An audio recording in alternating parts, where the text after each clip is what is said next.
ماشاءاللہ آپ یقین کریں میں نے زندگی میں اگر کسی کو آئیڈل ماننا ہے آپ یقین کریں you are one of them. Long drive کے اندر جن کی 2-3 گھنٹے انہوں نے ڈکی بھائی نے پاکستانیوں سمیت تمام مسلمانوں کا جو سر ہے وہ شرم سے نہ صرف جھکا دیا ہے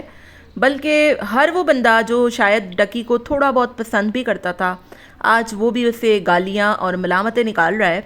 دراصل میں یہ بندہ وہ بندہ ہے جس پر پاکستان اور بھارت کی جنگ پر بات کی گئی تو اس نے خاموشی اختیار کر رکھی. فلسطین کے حوالے سے اس کے منہ سے ایک لفظ نہ نکلا جب تک امارات نے اس کو پیسے دے کر پروموشن کی کیمپین نہ کروا لی. یہ اتنا بڑا منافق بندہ ہے کہ کہیں پہ بھی ظلم ہو رہا ہو مظالم ہو رہے ہوں یہ اس کے لیے کبھی نہیں بولے گا. یہ انڈیا کے خلاف کبھی بات نہیں کرے گا. انڈیا نے اتنا کچھ کیا ہمارے ساتھ اپنے اوپر کروائے گئی ایک ظلم کا الزام ہم پر لگایا پھر ہم پر وہ جنگ مسلط کی جس کا ہم سے کوئی تعلق تک نہیں تھا. پھر اس کے بعد ہماری مساجد کو شہید کیا ہمارے بچوں کو شہید کیا اور ابھی کچھ ہی دن قبل آرمی پبلک اسکول کی بس پر جو اٹیک کیا ہے اس میں بھی سنا گیا ہے کہ یہی لوگ ملوث ہیں جو پاکستان کے دشمن ہیں اور بلکہ پاکستان کے نہیں اسلام کے بہت بڑے دشمن ہیں. لیکن اس بندے کے منہ سے ایک لفظ مذمت کا نہیں نکلتا. لیکن جہاں پر بھارتی اداکار یا بھارت کا کوئی ٹٹو سا اداکار بھی آ جائے یہ بندہ ان کے تلوے چاٹنے پر تل جاتا ہے. اور ایسا ہی کچھ ہوا کہ انتہائی ایک ولگر سی اداکارہ نورا فتح کر کے جو کہ اپنے بولڈنس کی وجہ سے خاصا مشہور ہے. میں یہ قطعی نہیں کہہ رہی کہ یہ بیٹھ کر دین کے درس دیں یہاں پر لیکن ایک بندہ جب آپ کی شادی نہیں ہوئی بھی ہوتی جب آپ کی ایک ایسی پرسنالٹی ہوتی ہے نا کہ جب آپ ٹھیک ہے آپ اس طریقے کی حرکتیں کر رہے ہو آپ پر سوٹ کر رہا ہے لیکن اب آپ کی شادی کو اتنا ٹائم ہو چکا ہے آپ یہ باتیں کرتے ہو کہ ڈاکٹر ذاکر نائک جیسے لوگ آپ کے منٹور ہیں آئیڈیل ہیں اور اس کے بعد آپ یہ چھچوری حرکتیں کرتے ہو آپ یہ ولگر چیزیں ڈالتے ہو. ٹھیک ہے آپ وہاں گئے آپ نے اٹینڈ کیا آپ نے تھوڑی بہت ویڈیو بنا لی جیسے شاہویر گیا ہے لیکن یہ جو اوچھا پن ڈکی دکھاتا ہے نا اس کی وجہ سے یقین جانیے اس کو نہ صرف کمنٹس میں گالیاں پڑ رہی ہیں بلکہ لوگ اس سے اتنا شدید ناراض ہیں کہ جب موقع تھا آپ نے ایک لفظ نہیں بولا. یہاں پر لوگ اب دوسرے یوٹیوبرز کی بات کریں گے تو دیکھیں رجب نے بھی پاکستان کے حق میں آواز اٹھائی ماں صفدر نے بھی پاکستان کے حق میں آواز اٹھائی سسٹرولوجی نے بھی پاکستان کے حق میں آواز اٹھائی. ہر یوٹیوبر نے عموماً یوٹیوبر جو بڑے بڑے یوٹیوبرز ہیں انہوں نے پاکستان کے لیے بولا.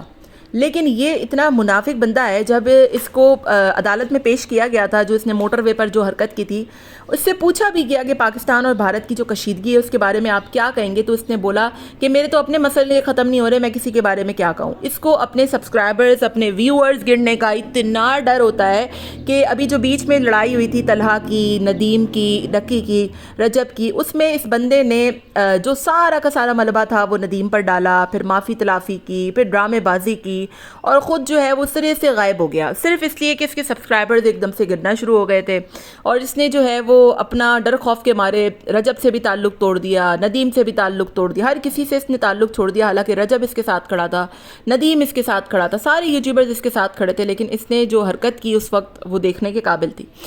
پاکستان اور بھارت کی کشیدگی کے موقع پر بھی اس نے یہی کیا کہ کہیں انڈیا والے اس سے ناراض نہ ہو جائیں اس کی ایک جو ساکھ بنی ہوئی ہے وہ گر نہ جائے. اور اب فائنلی اب ایک ایسے ماحول میں جہاں پر ہمارا پانی بند ہے کشمیر کا مسئلہ جو ہے وہ وہاں پر ایک الگ ہی وہاں پر پرابلمز چل رہے ہیں آئے روز ہمیں خطرات لاحق ہوتے ہیں ہماری سرحدوں پر پہرے ہیں ہماری آرمی فوج جوان کتنی مشکلات کا شکار ہیں اس وقت. وہ مشکلات کا تو نہیں بہرحال مطلب وہ جس طریقے سے سرحدوں پر لڑ رہے ہیں اپنے ملک کے لیے آپ ایسے وقت میں جا کر بھارتی اداکاروں کے پیر کے تلوے چاٹ رہے ہیں آپ ان کی پروموشنز کر رہے ہیں آپ ان کے لیے مر رہے ہیں آپ وہاں پر جا کر مذاق مستی کر رہے ہیں. کیا یہ مذاق کا موقع تھا کیا یہ اس طریقے کی ویڈیو بنانے کا موقع تھا کیا یہ اتنا اوچھا پن دکھانے کا موقع تھا؟ آپ یقین جانیے یہی بنیادی وجہ ہے کہ ڈکی کے نہ صرف سبسکرائبرز اب گرتے پہ گرتے چلے جا رہے ہیں لوگوں نے اس کو دیکھنا چھوڑ دیا ہے لوگوں نے اس کی منافقت کو دیکھنے کے بعد لوگوں نے اس کو پسند کرنا چھوڑ دیا ہے. ٹھیک ہے رجب لاکھ برا صحیح ہوگا رجب بٹ میں لاکھ برائیاں ہوں گی لیکن موقع کی مناسبت سے وہ کبھی بھی حق کا ساتھ دینے سے پیچھے نہیں ہٹتا.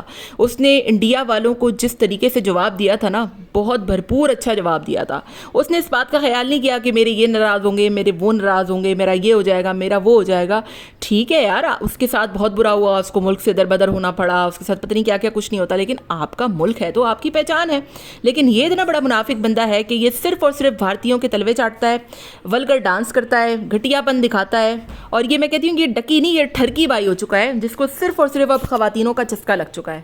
اس نے نہ صرف مسلمانوں بلکہ اس نے سارے پاکستانیوں کا سر جو ہے وہ شرم سے جھکا دیا ہے کہ پاکستانی ایسے ہوتے ہیں کہ وہ موقع پر بات نہ کریں وہ ظلم کے خلاف آواز نہ اٹھائیں اور جا کر نورا فتحی جیسی اداکاروں اور پتہ نہیں ڈانسروں کے جو ہے وہ اس کے طلبے میں بیٹھ کر گر جائیں اور اپنی ساخت اور اپنی پرسنالٹی کو اتنا زیادہ گرا دیں. اور یہ وہ بندہ ہے جو کچھ ٹائم پہلے تک کہتا تھا کہ میری جو پرسنالٹی ہے نا, میرا جو آئیڈیل ہے وہ ڈاکٹر ذاکر نائک ہے. شرم سے ڈوب مرنے کا مقام ہے. آج ڈاکٹر صاحب نے جو آپ کی یہ ویڈیو دیکھی ہوگی نا, وہ بھی سر پکڑ کے بیٹھ گئے ہوں گے بیچارے کہ میں نے کس کے ساتھ ویڈیو بنا لی, اور اب میں پاکستان جاؤں گا تو کم سے کم ان یوٹیوبروں سے, ولاگروں سے تو قطعی طور پہ نہیں ملوں گا. تو شیم آن یو ڈکی بھائی, لٹرلی شیم آن یو. آپ کو شرم آنی چاہیے اس طریقے کی حرکتیں کرتے ہوئے. ٹھیک ہے آپ اپنا موج مستی اکیلے کرتے, لیکن آپ کو یہ ویڈیو اپلوڈ کرنے کی کوئی خاص ضرورت نہیں تھی. آپ کا اس بارے میں کیا خیال ہے ضرور بتائے گا. ملتے ہیں نیکسٹ ویڈیو میں. Till then take care, tata bye bye, اللہ حافظ.